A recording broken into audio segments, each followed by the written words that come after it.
Evian Gordon. He is the founder, chairman, and the chief medical officer of Total Brain. Evian. Thank you. Great to be here this morning. I would just like to begin by acknowledging the Centre for Health Technology and Innovation, particularly Patrick Waite, for his endless connectedness. And I'd like to share some of the sort of scientific drivers behind the ThinkHeart program that is being also done in conjunction with Total Brain with respect to them focusing on stress and cognitive and mental health factors.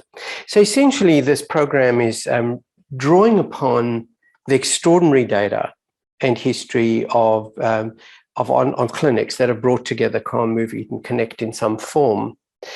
But really, our PhD was in serum lipids and body shape and heart disease before I switched to the brain, and set up the first international database that is standardized and integrated on the brain on the left. And we wanted to expand this experience of 30 years where we saw that stress and stress control was such an integral variable in driving all mental health, but also the increasing insights that have occurred over the last 3 decades from stress control affecting blood pressure and hypoglycemia and hyperlipidemia, cardiac disease and depression.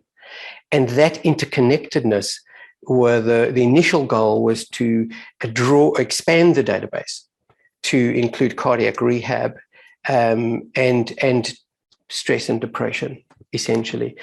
So the program is an online hybrid or standalone in some cases, but really is there to fill the gap of 24/7 and the detailed data that online facilitation can bring in the right way in conjunction with the incredible history and experience with established cardiac rehab groups. So the program is an online training program that it focuses initially on some information essence videos.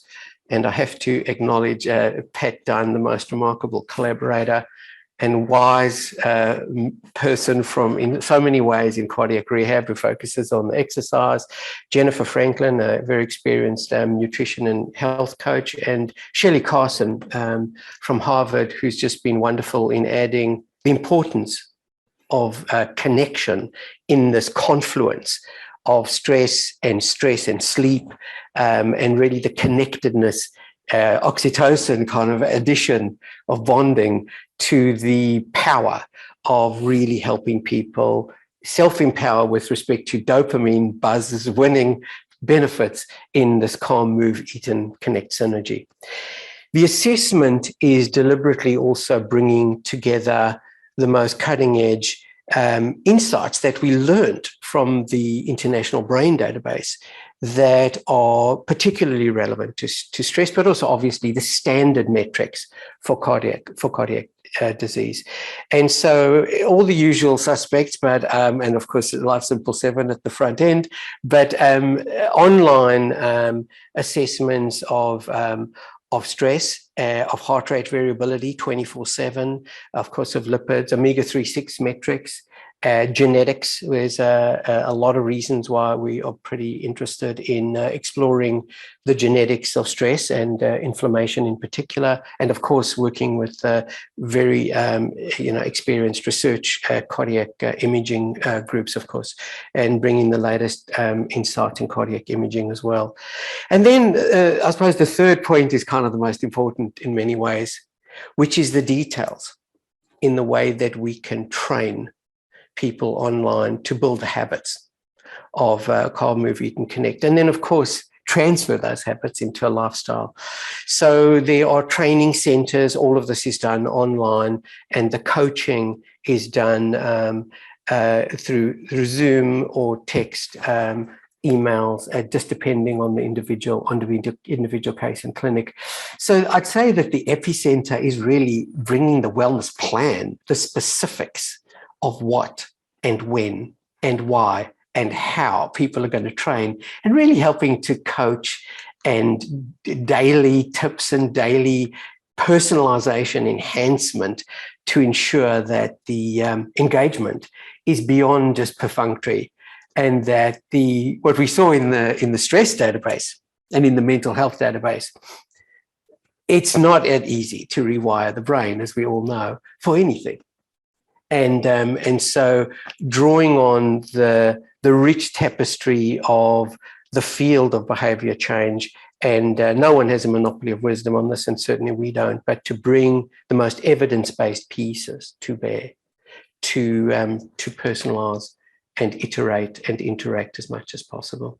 Of course, this is really the essence of power of online technology beyond the increased reach and cost benefits. There are some very extensive, very powerful confluence of getting beyond the should lists to the details of the how.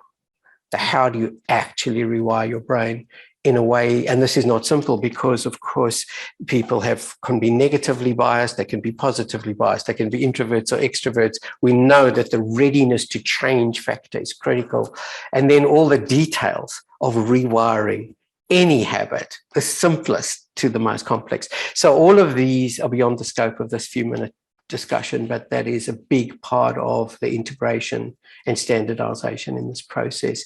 So to end off, the training center really is where hopefully some of the magic source happens, and the tools are all sort of kind of bleeding edge, kind of digital tools that are engaging, but with a purpose. They're not just give people a meditation app or show them how to do yoga. I mean, this is all fantastically important, but it's how do you change stress, for example, in the moment? How do you increase immersiveness in exercise? How do you really understand the depth of and of course, eating is a big issue with stress and eating, and of course, training people to get more confident in the way that they connect, the quality with which they connect. I do want to just spend 1 minute on heart rate variability as one exemplar of 24/7 metrics, because as you would all know, the data now is emerging of the importance of metrics, indices. For example, the first index published by our collaborator, Julian Thayer, of less than 25 milliseconds RMSSD as a marker for cardiac risk, but it's also a marker for depression. And we're now beginning to see the first metrics. There was a study that Julian did with Jacques Zock in Germany with over close to 10,000 people, 9,850, I think. But looking at these risk indices now, where we can start having very specific targets, but also the data of 24/7 heart rate variability, and also as the sensors are becoming more available, we'll have blood pressure measure proxies to see how people can see what is stressing them, what exactly are their triggers, how do they decrease it, what are the decompressions that work specifically for that person. And of course, there's nothing like people seeing success in the moment rather than just in the long run. The brain is not wired to appreciate successes in the long run. It is wired and evolved to be immersively interested in immediate benefits. So that's really it. I probably am out of time to demonstrate some of the tools, but they are very specifically brain-based, vagal control, and very specific sort of tools that that are maximizing the personalization, and so we can see what is changing, in whom, in these metrics. And lastly, the data, we also draw on the experience of the brain database to look at the new metrics on a quarterly basis of what's working, in whom, what is the effort to benefit ratio, and selective randomized control studies to elucidate the mechanism. And I'll stop there. Thank you. Thank you so much, Evian. Please, just as a reminder, to put your questions into the chat so that we can have Evian answer those. Evian, we did have one question come in, and that is, who's currently eligible to participate in the ThinkHeart program? So we're starting off with a very experienced cardiac rehab research group. So BioHeart is a very large international national consortium, that we're starting with. But there are a number of groups at UCSF for depression, although cardiac rehab is the focus. So it'll be depression and cardiac rehab. But there are a number of, the access is really now just on people who feel they're aligned to wanting to participate with a standardized international database to elucidate the research. So just by contacting Pat Dunn at, or it would be probably the simplest way, but at the moment it's just in beta phase and starting to roll out as we speak. Wonderful. Thank you.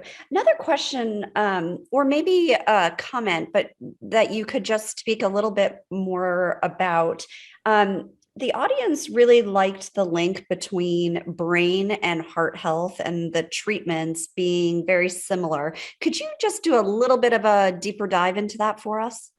Yeah, so that's a really important point. And so just as a concrete example, this issue is in heart health because of these metrics that's showing when the heart rate variability is decreased, that is a serious risk for cardiac health, but it also is because the brain and body are losing flexibility. And as we know, flexibility is a sign of adaptive health. So many of the commonalities that we're seeing in the brain, when it loses flexibility, it loses a lot of its effectiveness to adapt, and the same with the heart. So many of these tools to increase vagus system, parasympathetic flexibility is at the epicenter of this common factor of stress control, but also in doing so, increasing flexibility of the heart's adaptive sort of health and the brain's adaptive health. Wonderful. Thank you for that. Another question or ask for a deeper dive is, could you talk a little bit more about the focus of the impact of behavior and acknowledging that behavior in the moment rather than delayed feedback, and how that impacts the ability to have good outcomes? Yeah, so it's interesting. As a fellow of the American Institute of Stress as well, you can see this entire field is moving from should lists, what we call should lists. You should do this, and the longer term, which have been resoundingly challenging for decades, and it's evident even in weight loss. It's hard, but when in stress control, for example, when you shift the focus, you have 50,000 thoughts a day approximately. How do you change one of them? Like explicitly. So the neuroscience, the integrative neuroscience is moving towards how do you give people strategies where they can change in the moment, and then by feeling that sense of reward that they're actually getting self-efficacy in the moment, everything changes. They have a growth mindset, and then they can start building and deepening and expanding. So the shift to in the moment requires very specific tools, and it's not about breath or about mindfulness. They're all important. It's about specifically what people will do that works for them, that they're prepared to actually do rather than what they should do. So yes, breathing at 6 breaths per minute strengthens your baroreceptor reflex. And once people know that, they're kind of more likely to do it. But it could be music, like there's sound that can automatically entrain the brain in the moment. There are strategies of very specific strategies of changing, reframing things in very specific way, motivational interviewing, where the power goes back to the patient in terms of finding what works for them, and then they own it. So there's a lot of confluence of strategies that are being targeted to in the moment rather than in the long run. And they're completely complementary. The more power in the moment, the more likely in the long run it'll be sustained, and then the more likely the transfer into a lifestyle. And on that note, kind of the sustainability and the transfer and the likelihood, could you talk a little bit more about the research that is going into these factors that you discussed today, particularly the link between HRV, et cetera? Sure. So in HRV, there are over 20,000 papers now, and you can see that, and in all this data, the evidence is poor that without the rewiring into a habit, that transfer doesn't occur, and also making it transferable into their daily life rather than just doing it on an app in the program. So a lot of this transfer is about starting with the end in mind. It's about lifestyle, not about getting a lower lipid profile only. It's a lifestyle change, and then pulling getting that in the moment change so that people see a benefit every day. Something that is going to give them the dopamine buzz factor. Share it with someone, feel the oxytocin. So easy to say. The data globally is not good. And it's because there has been, but there's a shift to integrate, standardize, and engage and personalize on a daily basis in some way. And that's why the technology, online technology to communicate and give people feedback that they're winning is an integral part of that reward system. That is what's going to keep people there. And then the transfer becomes more explicable. The data is not great anywhere for long-term 2-year outcomes, but it's changing. Thank you so much.